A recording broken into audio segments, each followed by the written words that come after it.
கிறிஸ்துவுக்கு அன்பான தேவனுடைய பிள்ளைகளே, ஆண்டவரும் உலக ரட்சகருமான இயேசு கிறிஸ்துவின் இணையற்ற நாமத்தினால உங்க எல்லாரையும் வாழ்த்தி ஆசீர்வதிக்கிறேன். இந்த மார்ச் மாதம் 3ஆம் தேதி மங்கள வார்த்தை நிகழ்ச்சி மூலமா உங்களை நேரடியா பார்க்கறது எனக்கு ரொம்ப சந்தோஷம். கர்த்தர் உங்களை ஆசீர்வதிப்பாராக. காலையில எழும்பி உட்கார்ந்து இன்னைக்கு எனக்கு என்ன மங்கள வார்த்தை வரப்போகுதோ, இன்னைக்கு இந்த வேலைக்கு போகணும், அந்த வேலைக்கு போகணும், இதை முடிக்கணும், அதை முடிக்கணும், நிறைய இருக்கு. மங்கள வார்த்தையை கேட்டு போனால் எனக்கு நல்லது நடக்கும்னு நம்பிக்கையோடு எதிர்பார்ப்போடு இருக்கிறீங்க. ஒரு அருமையான மங்கள வார்த்தையோடு ஆண்டவர் சந்திக்கிறாரு. நீதிமொழிகள் 21:31. குதிரை யுத்த நாளுக்கு ஆயத்தமாக்கப்படும், ஜெயமோ கர்த்தரால் வரும். குதிரை யுத்த நாளுக்கு ஆயத்தமாக்கப்படும் அப்படின்னா, யுத்தத்துக்கு கொண்டு போகிற ஒரு குதிரையை ஸ்ட்ரைட்டாக கொண்டு போய் யுத்தத்தில் விட்டால் அது திணறி போயிடும், என்ன பண்ணுறதுன்னு தெரியாது. அது கொண்டு போகிறவனே கூட சில நேரத்தில் சாவடிச்சிடும். அப்படின்னா யுத்தத்துக்கு போகிற குதிரைகள் எல்லாம் அதற்கு முன்பாக அதற்கு பயிற்சி கொடுப்பாங்க, பயிற்றுவிப்பாங்க, ஆயத்தப்படுத்துவாங்க. ஸோ ஒரு குதிரை ஜெயிக்கணும்னா அதுக்கு முன்னால் அதுக்கு பயிற்சி எவ்வளவுக்கு அவ்வளவு கொடுக்கப்படுகிறதோ அவ்வளவுக்கு அவ்வளவு அதனுடைய வெற்றியினுடைய நிச்சயம் காணப்படும். ஸோ இன்னைக்கு எந்த ஒரு காரியத்தையும் நீங்கள் செய்யும்போது அது வெற்றிகரமாக முடியணும்னா அதுக்கு முன்னால் ஒரு ஆயத்தம் தேவை. அதுதான் இந்த வசனம். குதிரை யுத்த நாளுக்கு என்று ஆயத்தப்படுத்தப்படும், அப்பொழுது ஜெயம் கர்த்தரிடத்திலிருந்து வரும். நீங்கள் இதை ஆயத்தப்படுத்தாமல் ஆண்டவர் ஜெயம் கொடுப்பாரு, வெற்றியை கொடுப்பாருன்னு சொன்னாங்கன்னா முடியாது. எக்ஸாம் எழுதிட்டு இருக்கிறீங்க நிறைய பிள்ளைங்க, நீங்கள் ஆயத்தப்படணும், எக்ஸாமுக்கு ஆயத்தப்படணும், நல்லா ஹார்ட் ஒர்க் பண்ணணும், நல்லா ஜெபிக்கணும், நல்லா திருப்பி திருப்பி ரிவைஸ் பண்ணணும். அதுதான் ஆயத்தம். திருப்பி திருப்பி பயிற்சி எடுக்கணும். ஆயத்தம்னா பயிற்சி எடுக்கிறதுன்னு அர்த்தம். இப்போ இந்த ஓட்டப்பந்தய வீரர்கள் எல்லாம் பார்த்தீங்கன்னா, ஒரு ஷார்ட் டிஸ்டன்ஸ் ஓடுறாங்கன்னா, ஃபார் எக்ஸாம்பிள் ஒரு 500 மீட்டரோ 1000 மீட்டரோ ஒரு நிமிஷத்தில் ஓடிட்டு இருந்திருப்பாங்க. அடுத்த வாட்டி அவங்க ட்ரைனிங் எடுக்கும்போது என்ன சொல்லுவாங்க, இந்த ஒரு நிமிஷம் எப்படி ஒரு 55 செகண்ட்ஸில் முடிக்கணும். இந்த பயிற்சி ரொம்ப முக்கியம்.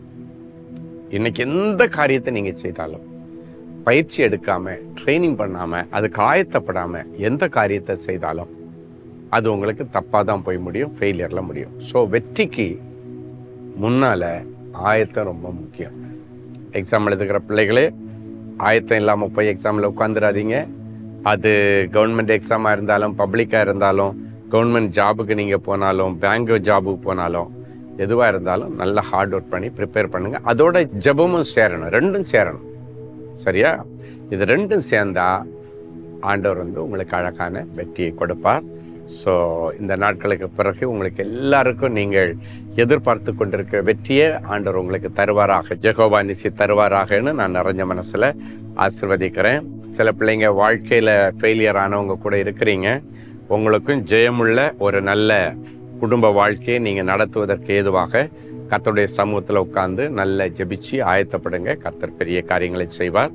திருமணத்திற்காக ஆயத்தப்படுற பிள்ளைங்க கூட ஆண்டவர்கிட்ட கேட்கணும், ஆண்டவரே தப்பான ஒரு இடத்துல நான் வாழ்க்கப்பட்டுறக்கூடாது, நான் சரியான குடும்பத்தில் எனக்குன்னு நியமிச்ச குடும்பத்தில் போகணும் அப்படின்னு சொல்லிட்டு நீங்கள் ஆயத்த ஜெபம் பண்ணணும். நீங்கள் ஆயத்த ஜெபம் பண்ணுறது மட்டும் இல்லை, மன ரீதியாக உங்களை நீங்கள் ஆயத்தப்படுத்திக்கணும். ஒருவேளை இன்னைக்கு வரைக்கும் எனக்கு கல்யாணமே வேண்டான்னு நீங்கள் நினச்சிட்டு இருந்தீங்கன்னா, அதுக்கு நான் முயற்சி எடுக்கவே மாட்டேன், அது தானாக அமையட்டுன்னு இருந்தீங்கன்னா வரவே வராது. ஏன்னா ஆயத்தம் ரொம்ப முக்கியம். நீ ஜெபிக்கணும், நீ ஆயத்தப்படணும், நீ அதுக்காக வேண்டி உழைக்கணும், அதுக்காக வேண்டி 4 இடத்துல உங்கள் பிள்ளைகளுடைய திருமணத்திற்காக செல்லு வைக்கணும். இல்லைன்னாச்சுன்னா மேட்ரிமோனியில் சொல்லி ஏதாவது விதத்தில் நீங்கள் முயற்சி எடுத்துகிட்டே இருந்தீங்கன்னா அந்த முயற்சியும் ஜெபமும் சேர்ந்து கர்த்தர் பெரிய காரியங்களை செய்வாராக. என் அன்பு தேவனுடைய பிள்ளைகளை சிலர் பார்த்தீங்கன்னா குழந்தை பாக்கியத்துக்காக ஏங்குவாங்க, குழந்தை வேணான்னு சொல்லுவாங்க, குழந்தைக்காக ஜெபிப்பாங்க. ஆனால் சில நேரங்களில் அதற்காக இவங்க ஆயத்த பணிகள் செய்ய வேண்டியதை நிறைய பேர் கோட்டை விட்டுறாங்க. பிசாசு அந்த கணவன் மனைவி உறவையே நிறைய இடத்துல பிரித்து போட்டிருப்பான், ஆனால் அவங்க குழந்தை வேணான்னு ஜெபம் பண்ணிட்டு இருப்பாங்க. ஸோ எந்த காரியமாக இருந்தாலும் அதற்குள்ள உழைப்பு, ஜெபம், இது ரெண்டும் சேர்ந்தா சக்ஸஸ். ஓகே, சரி, ஒரு நல்ல சாட்சியை கேட்கலாம். பிரதர் ஏ டேனியல், மாங்காடு. நாங்கள் சொந்த இடம் வாங்குவதற்காக பிரயாசப்பட்டோம். பலவிதமான முயற்சிகளை செய்தும் வாங்க முடியாமல் போய்விட்டது. மிகுந்த எதிர்பார்ப்புகளுடனும் உபவாசத்துடனும் அன்பரின் பாதத்தில் ஒரு நாள் உபவாச கூடுகையில் கலந்து கொண்டோம். கூட்டத்தின் முடிவில் சகோதரர் ஸ்டீஃபன் அவர்களிடம் ஜெபித்து கொண்டோம். சகோதரர் அவர்கள் கர்த்தர் வெளிப்படுத்தின மங்கள வார்த்தையை சொல்லி ஜெபித்தார். அந்த மங்கள வார்த்தையை தினமும் சொல்லி ஜெபித்தோம். கர்த்தருடைய கிருபையினால் இப்பொழுது நாங்கள் சொந்த இடத்தை வாங்கியுள்ளோம். பார்த்தீங்களா, அவங்க ஆயத்தப்பட்டு அதற்கான முயற்சியில் ஒரு பக்கம் முயற்சி எடுக்கிறாங்க, இன்னொரு பக்கத்தில் ஜெபத்திலையும் கலந்துக்கிறதுக்கு அன்பரின் பாதத்தில் வந்து ஜெபம் பண்ணாங்க. ஸோ இது ரெண்டும் சேர்ந்த உடனே அழகாக அவங்களுக்கு சொந்த இடம் வாங்க கர்த்தர் உதவி செய்தார், உங்களுக்கு செய்வார். ஜெபிக்கலாமா? அன்பான ஆண்டவரே, உமக்கு நன்றி. ஆயத்தம் இல்லாமல் காரியங்களில் இறங்கி எக்ஸாம் எழுத போய், இல்லைன்னா சின்ன தொழில் பண்ண போய், இல்லைன்னா சின்ன திருமண காரியத்தில் இறங்கி நிறைய ஃபெயிலியர் என் பிள்ளைங்க அனுபவிச்சுட்டாங்கப்பா. இன்னைக்கு நீங்கள் சொன்னீங்க, குதிரை யுத்த நாளுக்கு ஆயத்தப்படுத்தப்பட்டாதான் ஜெயம் கர்த்தரிடத்திலிருந்து வரேன்னு சொன்னீங்க. ஆண்டவரே, குதிரைகளுக்கே அது தேவைன்னா மனுஷனுக்கு கண்டிப்பாக தேவை. ஆண்டவர், இன்றைக்கு இந்த நிகழ்ச்சியை பார்க்குற ஒவ்வொருவரும் என்னென்ன காரியத்தில் வெற்றியை ஜெயத்தை எதிர்பார்த்து நிற்கிறாங்களோ அதற்கு முன்பாக அதற்காக ஆயத்தப்பட, அதற்காக உழைக்க, அதற்காக நம் முயற்சிகளை எடுக்க, அதோடு கூட அதற்கான ஜெபிக்கவும் கர்த்தரின் பிள்ளைகளுக்கு அனுக்கிரகம் பண்ணி தடைகளை உடைச்சி அற்புதங்களை செய்யுங்க. கணவன் மனைவி உறவில் இருக்கிற எல்லா விரிசல்கள் மாறட்டும். அந்த உறவில் இருக்கிற தடைகளை உடைச்சி என் பிள்ளைகளுக்கு நல்லபடியாக குழந்தை பாக்கியத்தை என் பிள்ளைகளுக்கு தருவீராக.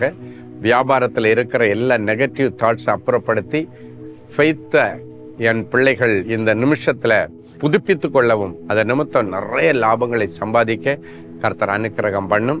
அது மட்டுமல்ல ஆண்டவரே, என் பிள்ளைகளுடைய எக்ஸாமில் இதுவரை இல்லாத அளவுக்கு நல்ல மதிப்பெண்களோட வெற்றி பெறும்படிக்கு என் பிள்ளைங்க திருப்பி திருப்பி திருப்பி திருப்பி படித்து நேரத்தை விரயம் பண்ணாமல் நேரத்தை பிரயோஜனப்படுத்தி கொண்டு நல்லபடியாக எக்ஸாம் எழுத உதவி செய்யுங்க. பப்ளிக் எக்ஸாம் எழுதுகிற பிள்ளைகள் மேலே தேவனுடைய ஆவியானவர் இறங்கி அற்புதங்களை செய்வீராக.